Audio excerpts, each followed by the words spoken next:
13절로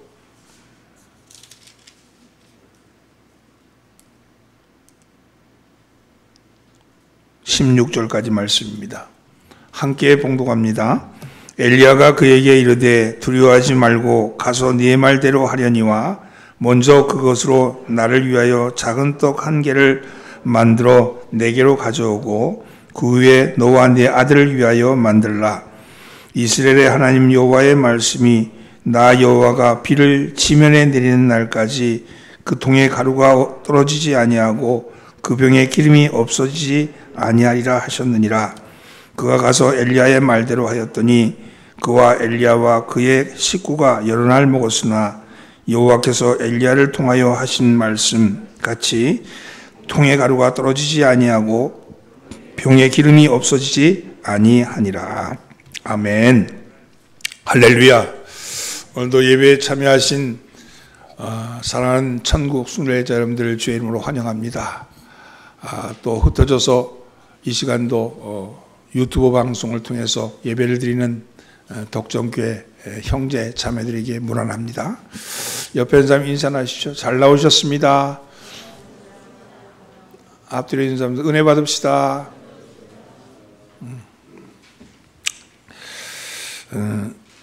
오늘 본문에는 기적을 체험한 한 여인의 이야기가 소개되고 있습니다. 지금은 레바논 땅에 속한 시돈 땅 사르밧 마을에 살고 있는 한 과부의 이야기입니다. 시돈은 왕비였던 이사벨의 고향이었습니다. 당시에 지금 현상수배를 당하고 있는 하나님의 사람 엘리야가 배가 고프고 그리고 굶주리고 허기에 지쳤는데 그 엘리야가 시돈 땅 사르밧 마을로 들어온 거죠. 그리고 그 마을에 있는 한 여인을 찾아가게 됩니다.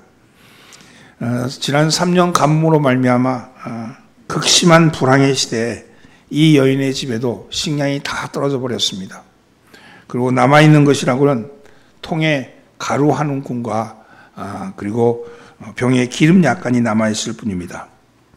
여인과 아들은 이것을 마지막 음식으로 먹고 죽을 것이다 이렇게 생각하고 있었죠.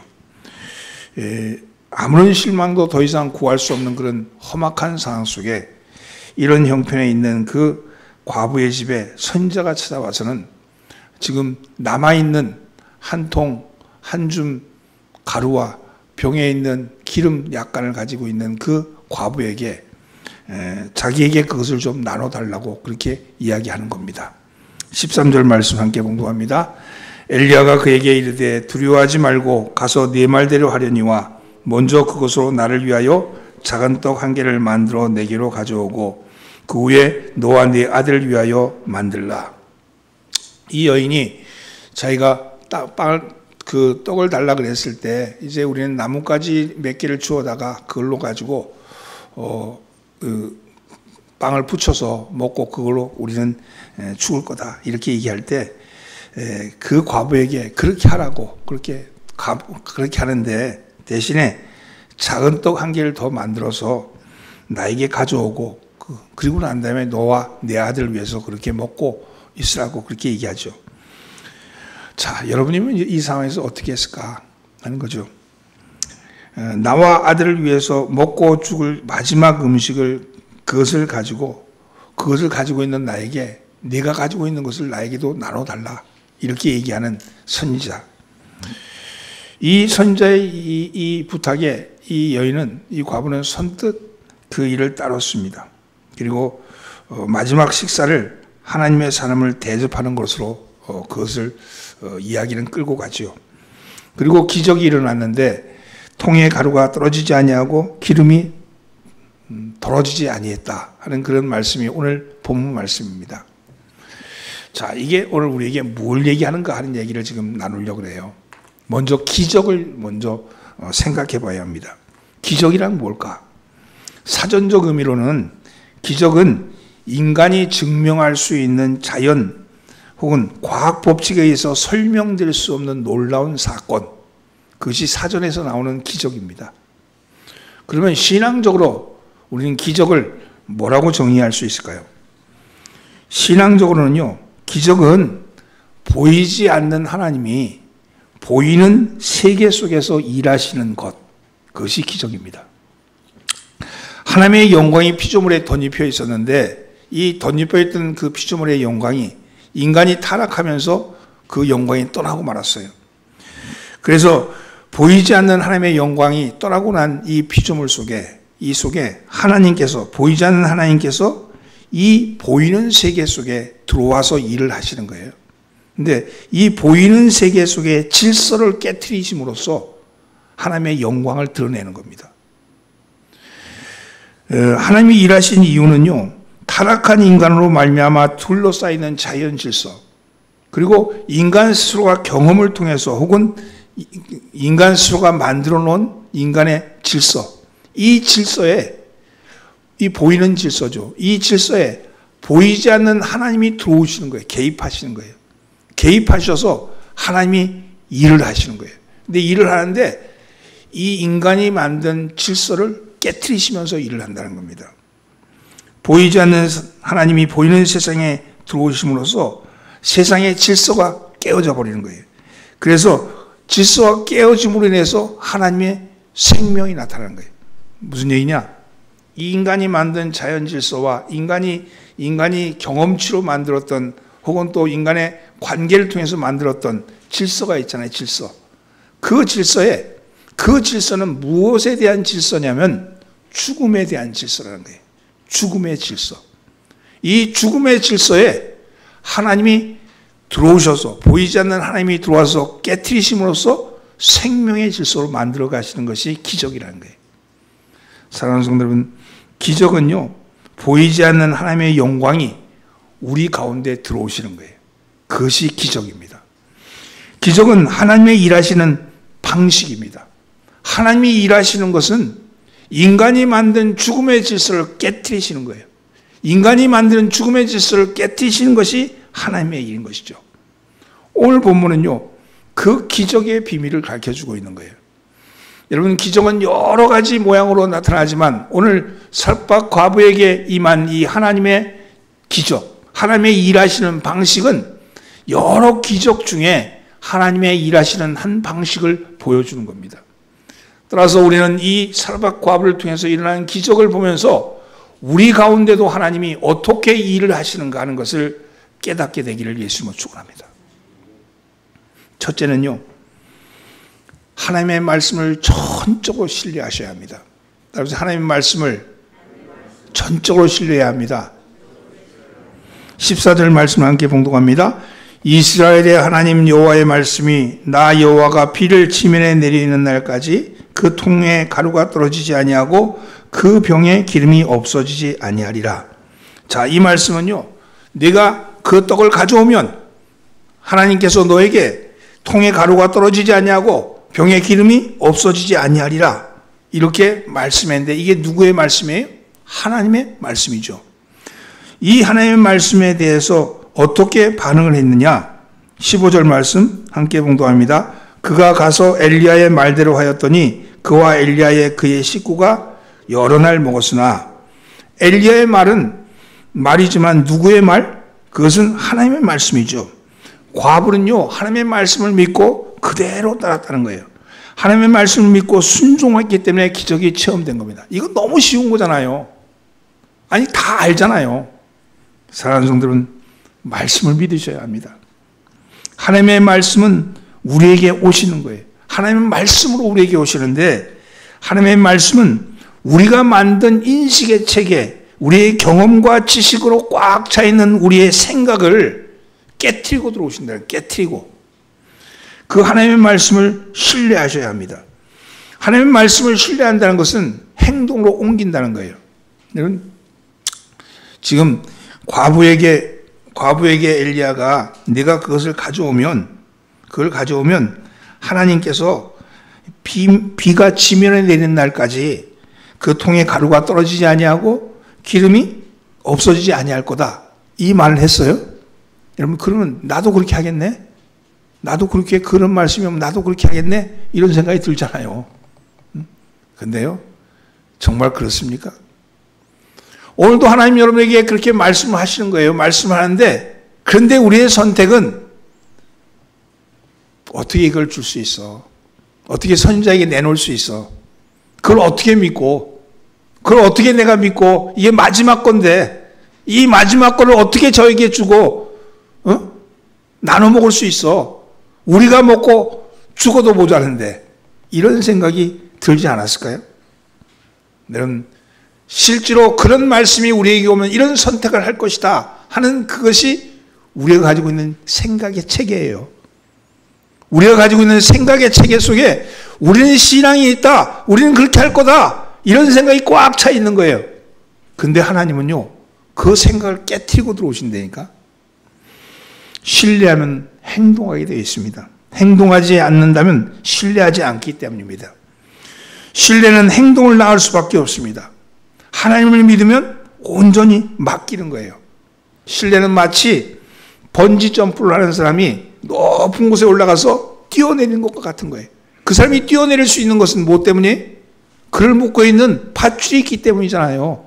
저 밧줄이 끊어질 거다 이런 생각하면 절대로 뛰어내리지 못하죠. 번지 점프를 하면서 즐길 수 있는 것은 밧줄을 신뢰하기 때문 아니겠습니까? 오늘 여러분, 신뢰하면요, 행동으로 나타납니다. 근데 신뢰하는가, 과연 하나님의 말씀을 신뢰하고 있는가, 우리 스스로에게 물어보아야 한다는 겁니다. 베드로와 제자들이 배를 타고 갔는데 풍랑을 만났습니다. 그때 예수님께서 바다 위로 걸어오는 것을 제자들이 보았습니다. 처음에는 제자들이 유령인 줄 알고 무서워했습니다. 안심하라, 안심하라, 나니 두려워하지 말라 하는 이 말씀을 듣고서야 예수님인 줄 알았어요. 그때 베드로의 반응이 어땠습니까? 베드로가 예수께 말하기를, 주여, 만일 주님이시거든 나를 명하사 물 위로 오라 하소서, 이렇게 부탁하죠. 이 말을 들은 예수님이 베드로에게 곧바로 말씀합니다. 오라, 오라, 이렇게 말씀하죠. 베드로는 아무도 생각하지 못한 생각을 한 겁니다. 그런 베드로를 향해서 정말로 예수님께서 오라고 그렇게 말씀하시죠. 자, 이 말씀을 듣고 그 풍랑을 이루는 거대한 바다 위를 뛰어내리는 그것이 신뢰입니다. 그것이 전적으로 신뢰하는 거죠. 베드로는 풍랑이 있는 바다를 향해서 그 상황을 보지 않고 주님이 자신을 받아주실 것이라는 믿음을 가지고 뛰어드는 거예요. 그게 신뢰입니다. 그것이 믿음이죠. 그런데 보십시오. 우리도 그런 일은 일어나죠. 우리도 주님 말씀에 따라서 아멘, 그렇게 한번 뛰어들어. 근데 그 다음이 어떻게 될까요? 그 다음은 그건 빠져가지고 자기가 바다 위에 서 있는 것이 두려워지기 시작하죠. 그리고 곧바로 빠져든다 그러잖아요. 이 말씀은요, 우리는 말씀에 대해서 어느 순간 그 말씀을 이 자리에서 하나님 말씀을 믿어야지, 하나님 말씀대로 해야지, 하나님이 그렇게 말씀하시면 따라야지, 여기까지는 되는데 뛰어내리기까지는 돼요. 거기까지 신뢰할 수 있어요. 그 다음에 믿음이 없는 거예요. 그 다음에 믿음이 없는 거죠. 여러분, 믿음은 아멘하고 외치는 것으로 끝나는 것이 아닙니다. 믿음은 행동으로 옮겨지는 거예요. 여러분, 아멘하는 것은 물로 뛰어드는 것이라면 그 다음에 걸을 수 있어야죠. 걸을 수 있어야죠. 그 걷지 못하는 이유가 어디 있었겠냐 하는 겁니다. 아멘할 때까지는 우리의 신앙의 문화까지는 가는데 그 다음에 이어지지 않는다는 겁니다. 말씀에 몸을 던지는 모험을 먼저 해야겠죠. 그리고 신앙은요, 그 다음에는 한 발자국 두 발자국 걷는 것 아니겠습니까? 신앙은 한 걸음도 나가지 않는 그런 신앙, 말씀에 아멘만 하고 마는 신앙을 사변적 신앙이라고 합니다. 머리만 키우는 신앙이죠. 묵상하면 묵상해야죠. 그런데 묵상이 신앙은 아닙니다. 묵상이 믿음은 아닙니다. 묵상은 왜 묵상을 하냐? 하나님의 말씀이, 그 말씀이 나에게 뭐라고 말하는가에 대한 음성을 듣는 게 묵상이에요. 묵상했으면 그 다음에는 행동해야 되는 거 아니에요? 한국교회가 큐티를 하면 무슨 신앙이 그런 것 같이 얘기를 하는데, 큐티 백날 해가지고 신앙 안 큽니다. 큐티했으면 행해야 되지 않겠어요? 주시는 말씀을 따라야 되는 거 아닙니까? 따라야지 그게 믿음이죠. 여러분, 하나님의 말씀을 신뢰하고 내 삶을 맡길 때 그 말씀에 따른 행동을 옮겨야 합니다. 그래야 역사가 일어납니다. 그래야 하나님이 개입하시는 거죠. 자기가 가진 가루와 기름을 내놓는 겁니다. 지금 과부는 가지고 있는 전 재산이 그것인데 그것을 내놓으라 그랬을 때 그 말을 듣고 내놓았다는 거예요. 여러분, 죽느냐 마느냐 하는 그런 선택에서 자기 것을 움켜쥐고 있는 것이 아니라 내려놓는 그 행동이 그 과부로 하여금 기적을 맛보게 했다는 겁니다. 사랑하는 성도 여러분, 여러분들도 이 사르밧 과부의 기적을 체험하시길 바랍니다. 다 그럴 수 있겠죠? 아멘? 근데요, 이 얘기를 조금 꼬아보자고요. 사르밧 과부에게 그렇게 얘기했어. 그래서 정말 정작 내놨어. 그런데 아무 일도 여전히 가루는 하나도 없고 기름은 여전히 떨어졌어. 그러면 어떻게 할까요? 여러분, 이 과부가 있잖아요. 이렇게 생각하면 이 말씀을 가루가 떨어지지 아니하고 기름이 마르지 아니했던 그것에 관점을 두면 여러분 기적을 체험할 수 없습니다. 무슨 얘기냐? 이 과부는요, 지금 이 선지자가 기름이 떨어지지 아니할 것이다, 혹은 가루가 떨어지지 않을 것이다, 그것 때문에 내놓은 건 아니라는 거예요. 그것 때문에 내놓은 건 아니라는 거예요. 여러분, 이것이 우리의 인식체계예요. 기적을 체험하기 위해서 신앙생활을 한다면요, 기적은 일어나지 않습니다. 왜냐하면 내가 이렇게 하면 기적이 일어날 것이다 하는 그 내 믿음의 사고체계 속에 그 사고체계가 하나님의 기적을 막고 있는 거예요. 하나님은 그거를 깨트리고 들어오신다니까. 여러분, 하나님의 기적은 우리가 가지고 있는 사고체계, 우리가 만들어 있는 보이는 것이 만들어놨던 그 인간이 만든 사고체계를 깨트리고 들어오시는 거예요. 아마 사르밧 과부는 그렇게 생각했죠. 그 이야기를 들었지만 그래도 설마 그렇게 일어나겠어? 일반적인 사람 같으면 이 사람이 선지자인지 뭔지 모르지만 거지 아니에요. 거지 하나가 와가지고 그러는데, 거지 하나가 와서 그러는데 그 얘기를 들으면서, 야, 이거 먹거나 이것 좀 나눠주나, 그냥 우리 다 먹고 주구나, 똑같은데 그래도 마지막 죽기 전에 그래도 베풀어야지, 이런 생각을 가지고 했다면 이게 기적의 체험의 순간 아니겠습니까? 오늘 사랑하는 성도는 여러분에게 주시는 말씀을 믿으십시오. 여러분이 오시는 하나님의 음성을 들으십시오. 들으시면 그 듣는 음성 가운데 하나님의 역사가 일어난 줄 믿습니다. 여러분, 그런 역사가 일어나기를 예수님으로 축원합니다. 아멘. 옆에 있는 사람 인사하죠. 기적을 체험합시다. 둘째는요, 따라하세요. 우선순위를 알아야 합니다. 과부가 기적을 체험했던 것은 우선순위에 따른 순종 때문이었습니다. 우선순위를 영어로 프라이오리티라 그러는데, 이 말씀은요, 이 말씀이 뜻하는 것은 먼저 할 것을 먼저 하는 거예요. 먼저 할 것을 먼저 하는 겁니다. 13절 말씀을 함께 다시 읽어봅시다. 엘리야가 그에게 이르되 두려워하지 말고 가서 내 말대로 하려니와 먼저 그것으로 나를 위하여 작은 떡 한 개를 만들어 내게로 가져오고 그 후에 너와 네 아들을 위하여 하라.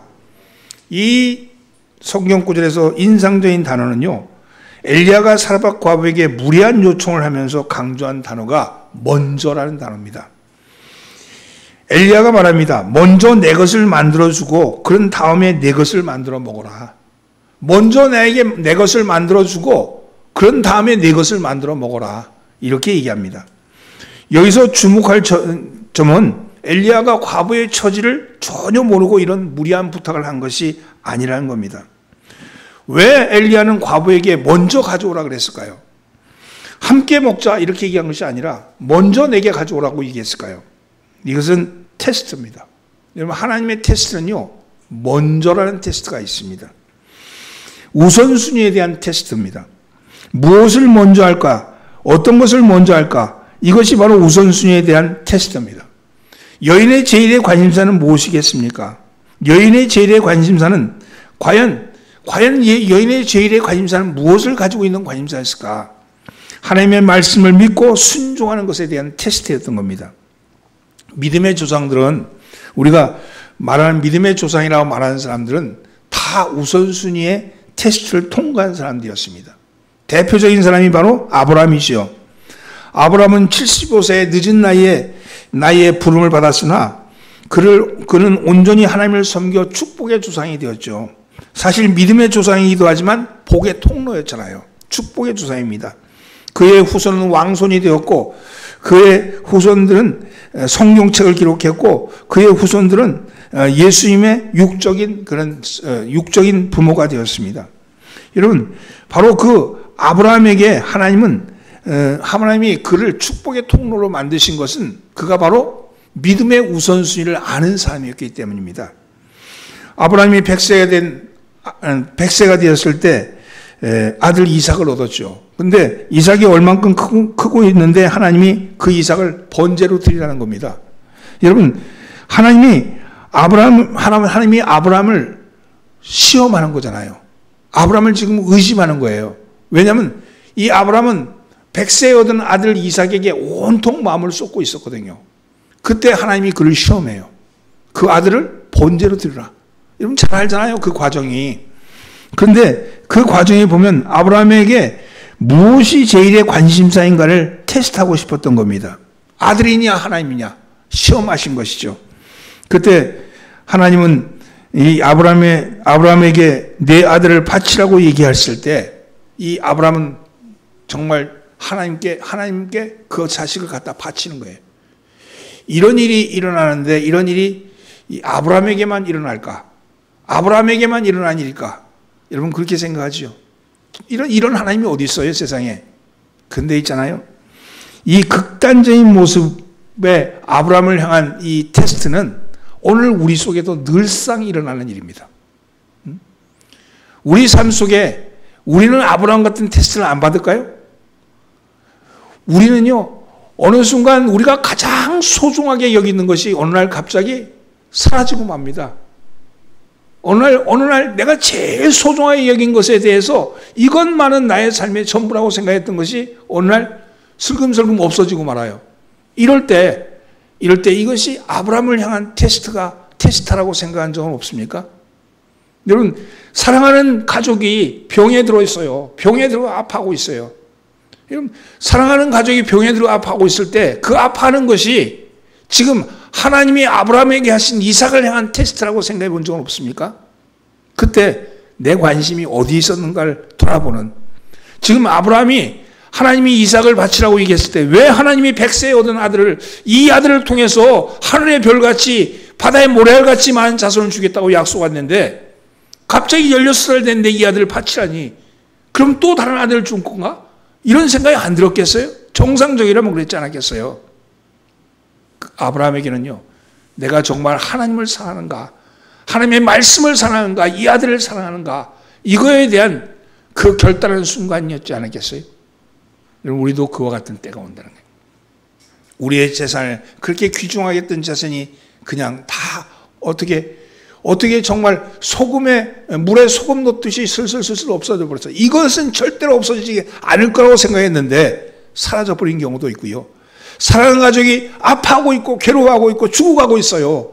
그럴 때 우리의 마음속에 내가 정말 하나님보다 돈을 더 사랑하지는 않았는가? 내가 하나님보다 이 자식을 더 사랑하지는 않았는가? 이런 생각 안 해보셨냐고요.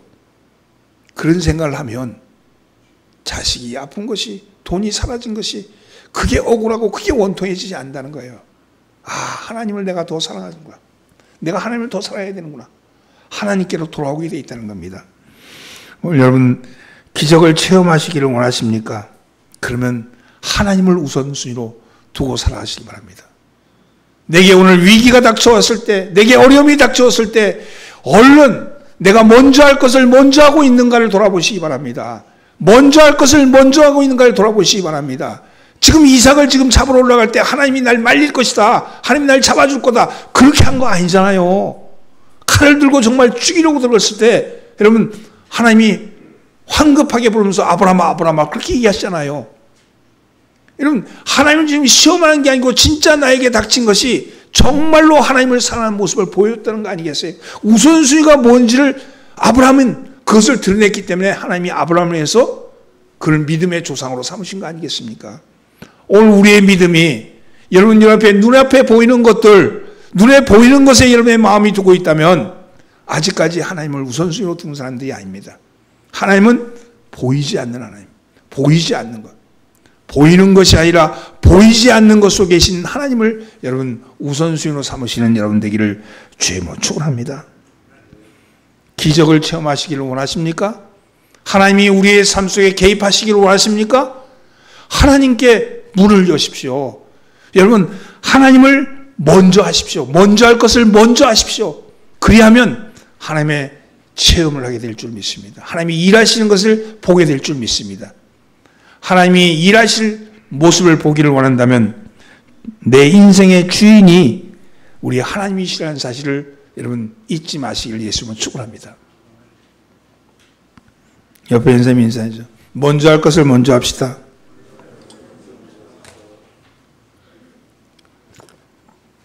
세 번째는요, 따라서 자기를 비워야 합니다. 자기를 비워야 합니다. 자기를 비우는 것은 무엇일까? 한마디로 자기를 부인하는 거죠. 자기를 부인한다는 것은 자기가 없다는 겁니다. 여러분 자기가 없다는 것은 무엇을 의미할까요? 판단이 없다는 거예요. 판단이.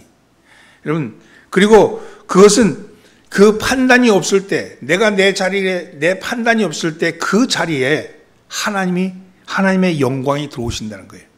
하나님의 영광이 들어오는 거예요. 오늘 여러분 이런 거 있잖아요. 우리가 늘 얘기했듯이 하나님이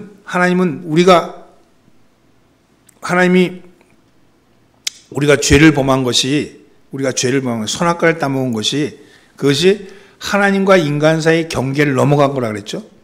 하나님의 영광을 자기의 영광으로 가져온 거예요. 왜냐하면 하나님께서 천지를 창조하시고 보시기에 좋았더라 그러셨어요. 하나님이 만드신 모든 것은 좋은 거예요. 다 좋았더라예요. 근데 좋았더라는데, 근데 하나님이 이 첫 번째 사람이 하나님이 이거 하지 말라는 것이 뭐냐면 너는 선악과를 따먹지 말아라. 왜 그랬느냐? 그것은 하나님과 피조물 사이, 창조주와 피조물 사이에 넘지 말아야 될 경계였던 거예요. 그걸 따먹었어요. 따먹고 나니까 어떤 현상이 벌어졌느냐? 따먹고 나니까 하나님이 좋았더라 한 것에 대해서 인간 스스로가 좋은 것 나쁜 것을 나누기 시작한 거예요. 하나님이 좋았더라 그랬으면 다 좋은 거잖아요.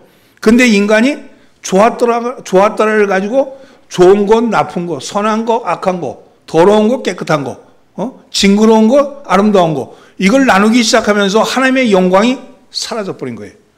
하나님의 영광이 사라진 거예요. 인간에게도 영광이 사라지고 말았어요. 인간에게 영광이 사라지고 나자 뭐가 됐어요? 수치가 온 거죠. 수치가.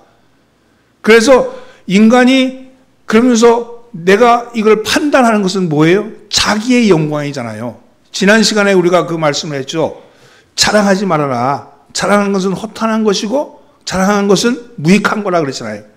여러분 악한 것이라고 그랬잖아요. 허탄한 것이라는 것은 죽을 것이기 때문에 허탄한 것이고, 자랑이 뭡니까? 내가 이것도 알고 있고 이것도 갖고 있고 이것도 이런 힘도 있고 자기가 가진 것에 대해서 드러내는 거잖아요.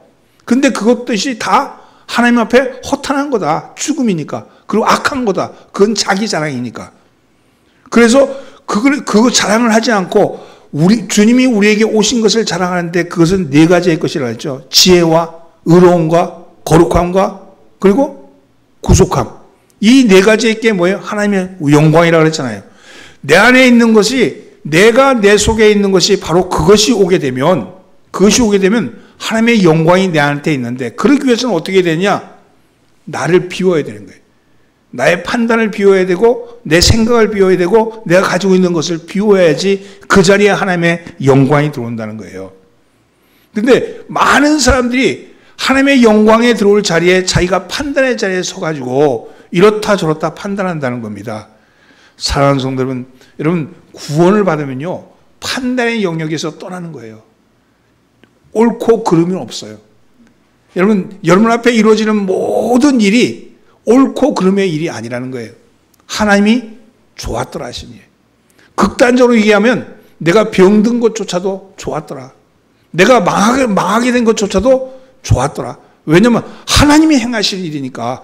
하나님이 행하실 일인데 그 다음의 일을 보이지 않는 것에 대해서는 내가 알 수 없는 거잖아요. 눈에 보이는 것은 망한 것이고, 눈에 보이는 것은 병든 것이고, 눈에 보이는 것은 내게 있어 처참한 일이지만, 그러나 그 뒤에 하나님의 영광에 대해서는 모르는 거잖아요. 하나님의 영광을 바라보는데 하나님의 영광은 뭐라 그랬어요? 좋았더라 되니까. 좋았더라. 그 좋았더라가 내가 판단하는 것을 덮어야 돼. 여러분, 그러기 위해서는 그러면 어떻게 돼요? 내게 이르는 모든 일에 대해서 감사하는 거예요. 감사. 내가 망한 것도 감사, 내가 아픈 것도 감사, 내가 잘 안 되는 것도 감사. 감사하게 되면 보이지 않는 하나님의 영광이 보여지는 눈이 열린다는 겁니다. 그것이 복음이죠. 그런데 자, 이런 모습 속에서 이런 거죠. 이게 지금 하나님께서 자기를 비우라 그러는데, 이 비우는 것은 무엇을 의미하느냐? 여러분, 그것은요, 자기 스스로를 부인하는 거예요. 자기를 부인하는 거. 오늘 여러분 마태복음 16장 24절에 보면, 누구든지 나를 따라오려거든 자기를 부인하고 자기 십자가를 지고 나를 따를 것이니라, 이렇게 말씀하죠. 나를 따르려고는 자기를 부인하라. 이건 자기 판단을 내려놓는 거예요. 그죠? 자기를 부인. 자기라는 게 내가 있는데 그걸 판단을 부인하는 거예요. 자기의 욕심을 내려놓는 거예요. 내가 가지고 있는 욕망을 내려놓는 거예요. 그리고 자기 십자가를 지라는 건 뭔가? 그것은요, 자기를 객관적으로 바라보라는 겁니다. 객관적으로. 여러분, 자기를 객관적으로 보면 자기 십자가는 죽음입니다. 죽음. 죽음을 지라는 거예요. 인간의 끝은 죽음이잖아요. 자기 십자가는 죽음이에요. 그 죽음을 지고 나를 따르는 겁니다. 그리고 그 십자가에서 죽음을 지고 따르면, 그러면 주님께서 생명으로 부활케 하시겠다는 겁니다. 생명으로. 자기를 부인하고 자기 십자가, 죽음을 지고 나를 따르면, 너를 객관적으로 보면서 나를 따르면, 그러면 내가 너를 해서 생명으로 부활케 하겠다. 이렇게 말씀하는 거죠. 아마 이 여인이 생각할 때 객관적으로 자기를 보면 이런 거죠. 야, 내가 지금 여기 밀가루 빵 붙여가지고 내가 우리 아들이랑 나랑 나눠 먹으나, 이 나그네 이 거지한테 안 주고 우리끼리 나눠 먹으나, 같이 나눠 먹으나, 끝은 죽는 건 똑같은데, 근데 굳이 우리끼리 먹고 좀 죽는 것보다야, 여기 마지막 가는 길에 함께 나눠 먹고 죽는 게 훨씬 낫지. 이렇게 생각하지 않겠어요? 아니, 과부가 바라봤던 것은, 제가 볼 땐 과부가 있잖아요. 야, 이건 나눠주고 나면 밀가루통에 밀가루가 떨어지지 아니하고 기름이 끊어지지 아니할 거다. 그걸 믿고 그걸 했겠냐는 거예요. 객관적으로 날 쳐다보면 이거 먹고 나눠주고 먹고 죽으나, 우리끼리 먹고 죽으나, 죽을 건 똑같은데 내가 굳이 여기서 우리 두 모자끼리 먹고 죽는 그런 일은 벌이지 말자. 차라리 나눠 먹고 죽자. 그거 아니었겠냐는 거예요. 그 얘기는 뭐냐면 자기를 객관적으로 본 거예요. 죽을 몸이라는 걸 본 거예요. 그러니까 죽을 몸에 이제 내가 욕심을 버리는 거죠. 죽는데 내가 뭔 돈 욕심이 있겠어. 내일 죽는데. 이런 거 아니겠습니까? 어느 교회 소설 쓰시는 집사님이 계셨어요. 아주 집념이 강한 분이셨고요. 그리고 그의 자신의 인기를 유지하는 일에 외에는 전혀 눈길을 돌리지 않고 오직 그 일에만 집중하시는 분이었어요. 그래서 그의 소설은 꽤나 인기가 있었고, 그리고 꽤 잘 팔렸습니다. 자기가 인기를 유지하기 위해서 더 열심히 소설도 썼어요. 그래서 꽤 돈도 많이 벌었습니다. 그 돈을 그냥 투자 아니하고 부동산 투자하는데 또 그래서 투자해서 자기의 재산도 증식했어요. 그러다 보니 그 이외에는 다른 일은 아무것도 하는 것이 없죠. 단순하게 사는데, 그러다 보니까 몸이 견딜 재간이 없었습니다. 결국은 몸에 이상이 생겼어요. 병원에 가서 봤더니, 병원에서 진찰해 봤더니 결과가 나왔는데 급성 간암 말기 증세가 나왔어요. 급격하게 간이 망가져 버렸다는 거예요. 그래서 길어야 3개월 산다고 그렇게 의사가 얘기합니다. 그러면서 입원을 하라는 거예요. 근데 기가 막힌 거죠. 입원하라는 얘기를 들으면서 기가 막혀서 하는데, 그가 들리는 소리는 오직 3개월 산다는 소리가 크게 들린 거예요. 그래서 일부러 집에까지 천천히 걸어오면서 자기가 이때까지 살아왔던 삶에 대해서 되짚어 봤답니다. 진지하게 생각한 것이죠. 이게 그때 솔로몬의 전도서 말씀이 문득 떠오르더라는 겁니다. 그것이 뭡니까? 전도서 1장 2절 헛되고 헛되며 헛되고 헛되니 모든 것이 헛되도다. 정말 자기의 생애가 헛된 생애였다는 생각이 들더라는 겁니다.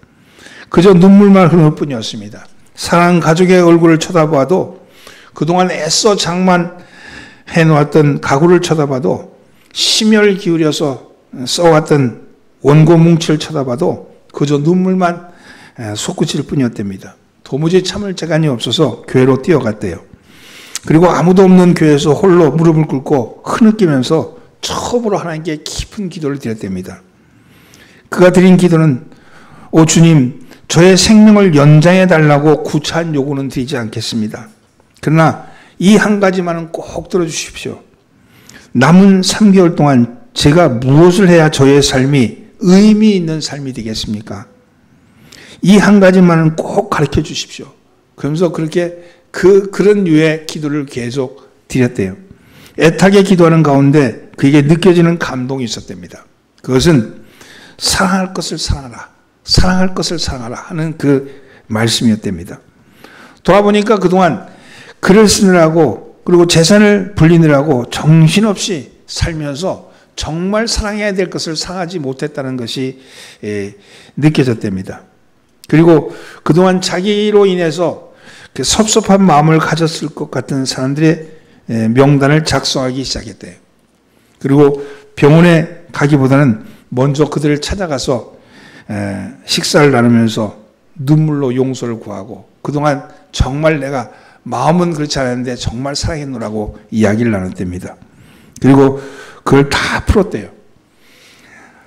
그리고 그동안 억척스럽게 재산을 모으기만 했지만 한 번도 자기 재산을 가볍게 써본 적이 없는 것이 생각이 나더래요. 그래서 자기 재산 가운데 상당 부분을 하나님께 감사헌금 드리고 그리고 선교헌금으로 바쳤답니다. 그리고 나머지 가족들에게는 일일이 유산을 조금씩 나눠서 분배해 줬대요. 유언장도 완성이 되었습니다. 이제 그에게 글을 쓰는 일이라든지 재산을 불리는 일이라든지 이런 일은 아무런 의미가 없었습니다. 그저 틈나는 대로 하나님의 말씀을 읽고 또 하나님께 깊은 기도를 드렸대요. 그런 사이 3개월의 시간이 흘러갔습니다. 의사는 틀림없이 3개월 넘기지 못할 것이라 그랬는데 3개월이 지났지만 생명이 여전히 붙어 있었답니다. 그래서 다시 병원으로 갔습니다. 근데 이번에는 일부러 다른 병원으로 가봤대요. 근데 의외의 결과가 나왔답니다. 이 간암은 오진이라는 겁니다. 단순한 오진이었답니다. 너무 과로했기 때문에 간에 너무 무리가 가서 그렇지 충분히 휴식을 취하면 시간이 지나면 조금은 간이 나빠졌을 뿐이지 다시 회복될 수 있을 것이라는 그런 이야기를 들었답니다. 너무 기뻤죠. 근데 이 소식을 들은 목사님이 찾아오셨습니다. 집사님이 얼마나 고생 많으셨어요. 근데 얼마나 억울하겠어요. 어디 가서 이것을 보상받을 수 있겠습니까? 이렇게 얘기를 했더니 그 집사님이 잔잔히 웃으면서 이렇게 말했답니다. 아닙니다, 목사님. 저는 제 생에 있어 지나간 3개월처럼 의미 있고 값진 삶을 살아본 적이 없습니다.